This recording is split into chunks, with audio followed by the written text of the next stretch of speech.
بسم اللہ الرحمن الرحیم۔ السلام علیکم۔ ابتدا رب العزت کے نام سے جس نے جان دی جہان دیا، اور درود و سلام محمد والے محمد پر آئیے ان کے ساتھ ناصرین اپنی حاضر خدمت ہے۔ ناظرین، بہت سی خبریں سیاسی بھی، سماجی بھی، نیشنل بھی، انٹرنیشنل بھی، لیکن اس میں کچھ چیزوں کا انتخاب کیا وہ آپ تک پہنچاؤں گا۔ پہلی خبر یہ ہے کہ عمران خان، یعنی بڑی خبر، عمران خان کل رہا ہو سکتے ہیں۔ سوالیہ نشان ہے، لیکن یہ کیا ہے خبر، اس کی تفصیلات سے آپ کو آگاہ کروں گا۔ اور یہی نہیں، اس سے بھی بات آگے ہے کہ نیو یارک میلہ بھارت غائب، ایک بڑی خبر ہے یہ عالمی سطح کی کہ بھارت کیوں غائب ہے، کیا مسئلے ہیں، یہ بھی آپ کو آگاہی دوں گا۔ اور اس کے ساتھ ہی علیمہ خان کی چادر 50 لاکھ کی قیمت، اب یہ کہاں سے ہوا، کیا ہوا۔ اور غزہ جہاں ننگ بھوک ہے، ظلم ہے، جبر ہے، اس کی حفاظت کون کرے گا، مستقبل میں کیا نظر آ رہا ہے، ان تمام باتوں کو گفتگو کروں گا۔ لیکن پہلے آپ سے گزارش کہ آئین کو سبسکرائب کریں، لائک کریں اور گھنٹی کا بٹن دبانا مت بھولیں۔ ناظرین کرام، پہلی خبر سے بات کرتے ہیں کہ عمران خان کل رہا ہو سکتے ہیں۔ کیوں، کیسے، اس کی تفصیلات بتاتا ہوں۔ حالانکہ موجودہ حالات میں جو صورتحال ہے اس میں تو یہ لگ رہا ہے کہ توشہ 2 جو تھا، توشہ خانہ 2، جس کو میں اصلی توشہ خانہ کہتا ہوں، تو اس میں 20 گواہوں کی جو ہے وہ گواہی ہو چکی ہے۔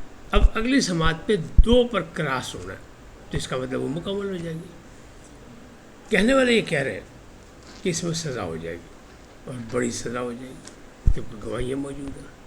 لیکن ایسے میں بھی بڑی خبر کا آنا بڑی اہم بات ہے کہ عمران خان کل رہا ہو سکتے ہیں۔ دوسری جانب جو ہے وہ سپریم کورٹ سے بھی ایک تفصیلی فیصلہ آ گیا، خاص یعنی ضخیم فیصلہ ہے۔ وہ یہ ہے کہ سویلین کو جو ملٹری کورٹ سے سزائیں ہوئیں تو ان کے لیے فوری طور پہ قانون بنایا جائے اور ان کو اپیل کا حق دیا جائے، وہ بھی آگے بات۔ اور یہی ہے کہ پارلیمنٹ جو ہے وہ فوجی عدالتوں کی سزا یافتگان کو یعنی اپیل کا حق دے، وہ حق ہے اور آئین و قانون دیتا ہے۔ تو ایک لمبا چوڑا آیا کہ 45 دن کے اندر جو ہے حکومت کوئی قانون بنائے کہ کیسے یہ حق ملے گا، کیوں نہیں مل رہا اب تک، یہ سارے سوالوں کا جواب اس میں آئے گا۔ تو وہ آئے گا جواب، کیسے آئے گا، کیا ہوگا، یہ تو بات کی بات ہے۔ لیکن فی الحال جو ہے یہ بات کہ عمران خان نے کہا ہے کہ اسٹیبلشمنٹ سے رابطے توڑ دو۔ کس کو کہا ہے؟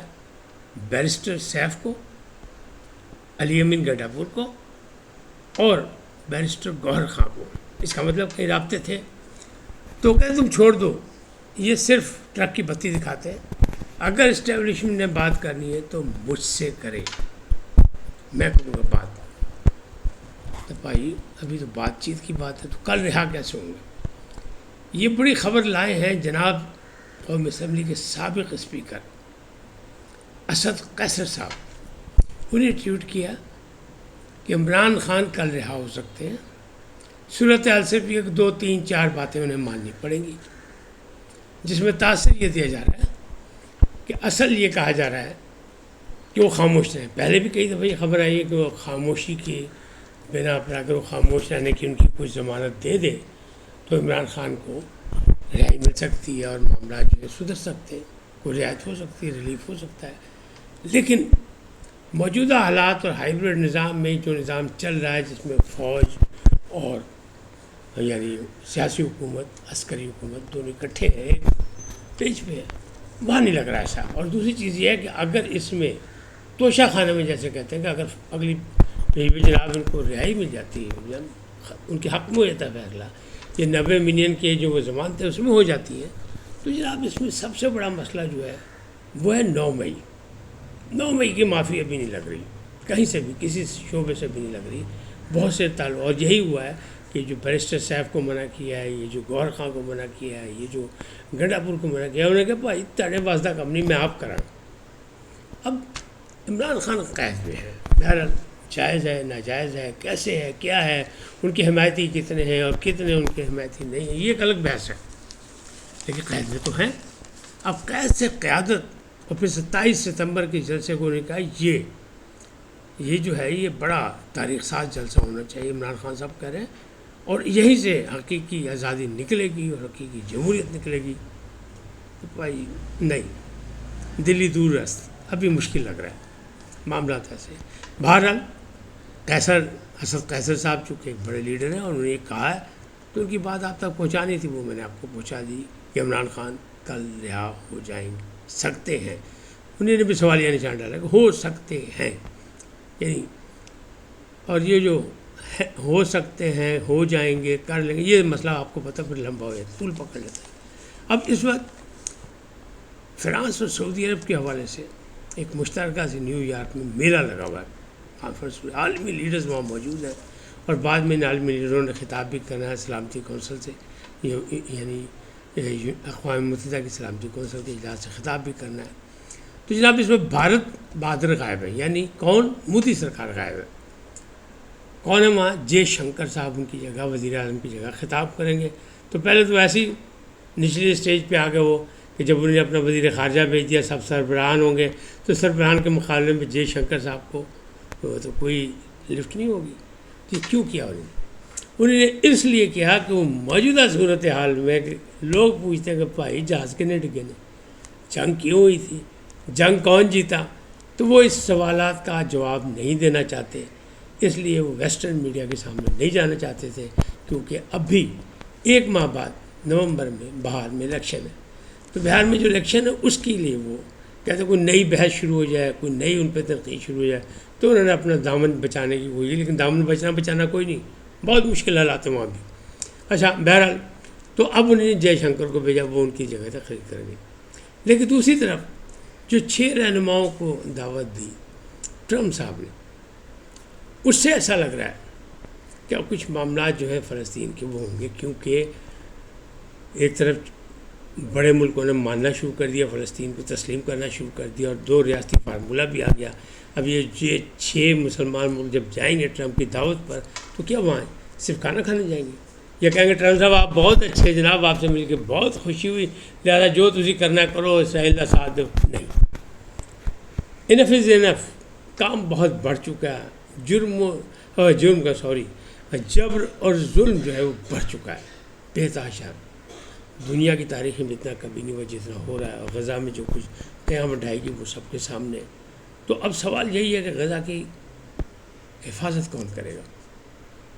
وہ جو جا رہے امدادی سامان لے کے جو کشتیاں جا رہی ہیں 50-60، اور جس میں 95% جو غیر مسلم لوگ ہیں اور 5% مسلم ہیں، اور جس میں پاکستان کا بھی ایک شہر موجود ہے جس کو کہتے ہیں سینیٹر مشتاق احمد، تو اس کے لیے بھی اس نے کہہ دیا کہ ہم ان کو خاص جگہ تک جانے دیں گے، اس کے بعد ہم روک دیں گے۔ اسرائیل نے بدماشی پوری اپنی کرنی ہے۔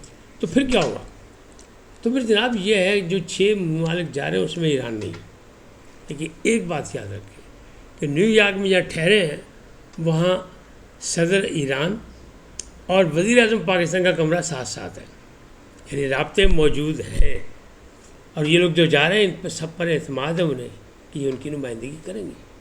اور لوگوں کا یہ خیال ہے، رائے عامہ کا خیال یہ ہے، مبصرین کا کہنا یہ ہے کہ وہاں اگر ٹرمپ سے بات ہوگی تو کہیں گے نہیں جناب ایران کو بھی بیچ میں شامل کریں، ایران بڑا ایک اہم ملک ہے، اور نہ ایسے نہیں، ظلم ستم نہیں، بالکل بند ہو، امن کی بات کریں، اور 2 ریاستی فارمولے پہ بات چیت کریں، اور یہاں فیصلہ کریں کہ اگر اسلامی ممالک کی جو ہے وہ افواج جو ہے وہ غزہ میں امن قائم کرے گی، وہاں رہے گی، حفاظت کرے گی، تو پھر فیصلہ کریں، آئے کوئی معاہدہ کریں۔ تو یہاں کیا ہوگا؟ تو اسلامی ممالک میں کیا ایران نہیں ہوگا؟ ایران کی بھی ایک بڑی فوج ہے، ایران کا بھی ایک بڑی حیثیت ہے، ترکی بھی موجود ہے۔ پھر سوال یہ ہوتا ہے کہ کیا حماس سرنڈر کر جائے گی؟ ان اسلامی ملکوں کے خلاف بھی کیا وہ لڑے گی؟ تو یہ محمد عباس جو ہے وہ فلسطین کے جو صدر ہیں وہ یہ کہہ رہے ہیں کہ ہاں حماس کرے گی ایسا، اور حماس سب کا خیال کرے گی، حماس اسلامی ملکوں کی سے نہیں لڑے گی۔ لیکن پھر ایک اور مسئلہ بھی ہے کہ کیا جو اسرائیل نے قبضہ کی ہوئی جو جگہ فلسطین کی وہ واپس مل جائیں گی؟ تو اس میں مطالبہ یہ ہوگا جو ابھی تک پتہ لگ رہا ہے کہ اسلامی ممالک کا معاہدہ یہ ہوگا، اور فلسطین کا بھی یہی ہے کہ جو 1973 میں جو تھی نا باؤنڈری وہاں تک آ جائے، خالی کریں، واپس کریں، لیکن انہیں آبادیاں بنائی ہیں تاہم وہ آباد نہیں ہیں۔ فلسطین نے بنائی ہیں، قبضہ کیا ہے، لیکن وہ آباد نہیں ہے، چانسز موجود ہیں۔ اور اسرائیل کو بھی پتہ لگ گیا کہ اب مسلم دنیا جاگ چکی ہے، تو ایک نیو یارک کی کانفرنس، ابھی وہاں سے فیصلہ شام تک آ جائے گا، اور دوسرا پھر ٹرمپ سے ملاقاتیں جو ہیں، جو ٹرمپ نے دعوت دی تھی وہاں سے بھی آنا ہے۔ تو آج کا دن بڑا اہم ہے، اور خاص طور پر فلسطین کی قسمت کے لیے، بلکہ دنیا کے امن کے لیے بڑا اہم ہے۔ تو اس حوالے سے جو ہے وہ بڑے معاملات آگے بڑھ رہے ہیں، اور انشاءاللہ لگتا یہی ہے مجھے تو بڑا یقین ہے کہ اب کچھ نہ کچھ حل نکلے گا، کیونکہ ظلم ہے، بڑھتا ہے تو مٹ جاتا ہے، اور اب اس کے مٹنے کا وقت آ گیا۔